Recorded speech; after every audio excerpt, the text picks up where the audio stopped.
Hai, halo, assalamualaikum, ketemu lagi. Di video kali ini saya akan membahas 4 hal yang menjadi alasan saya kenapa saya membeli MacBook Air M1 yang ini. Apa aja? Ayo kita bahas satu persatu.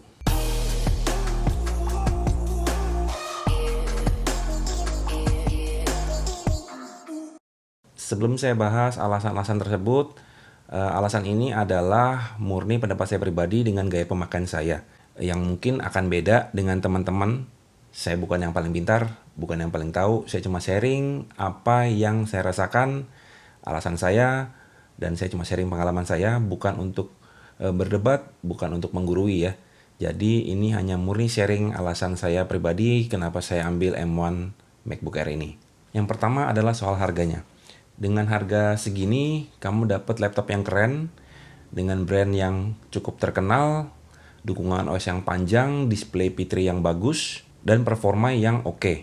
Sebenarnya saya bisa aja maksain untuk beli MacBook Pro yang sesuai dengan namanya, yaitu untuk kerjaan-kerjaan profesional. Tapi balik lagi sesuai budgetnya, ada atau enggak. Atau sebenarnya bisa beli Mac mini yang harganya lebih murah, tapi budget sisanya cukup enggak untuk beli display atau monitor yang cukup reliable untuk kita pakai untuk editing. Ditambah lagi Mac mini mungkin akan lebih susah untuk dipakai untuk kerjaan-kerjaan yang mobile. Itu hal yang pertama, soal harganya. Yang kedua adalah soal keawetan atau masa pakai. Ada yang bilang kalau MacBook Air M1 nggak bakalan awet kalau dipakai untuk kerjaan editing.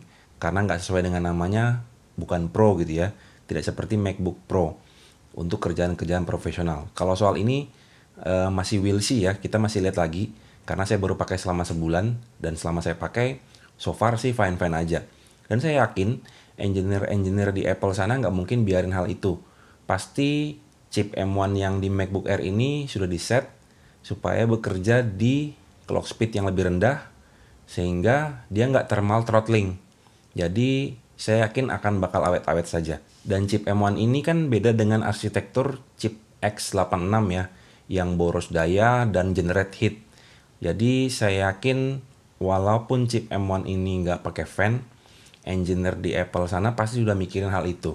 Nah, apa bedanya dengan teman-teman yang editing pakai HP atau pakai tablet yang notabene sebenarnya sama chipnya, chip ARM yang nggak pakai fan juga. Apakah HP-nya atau tabletnya bakal nggak awet? Tapi balik lagi ya, buat yang ragu karena chip M1 ini, terutama yang di MacBook Air nggak pakai fan, balik lagi ke poin pertama. Ada nggak budgetnya untuk beli yang lebih mahal? Hal yang ketiga adalah beli MacBook Air M1 yang sekarang atau nunggu M1X atau M2. Saya pribadi kurang tahu soal ini ya, tetapi dari rumor-rumor yang banyak saya baca yaitu global chip shortage ya kan, dimana produksi chip untuk prosesor dan sebagainya itu lebih sedikit ketimbang permintaan global. Bayangin aja tuh, kalau secara hukum ekonomi ya, barang sedikit, permintaan banyak, otomatis harga akan naik. Nah, chip M1 aja sekarang udah harganya segitu, gimana lagi ntar chip M1X atau M2?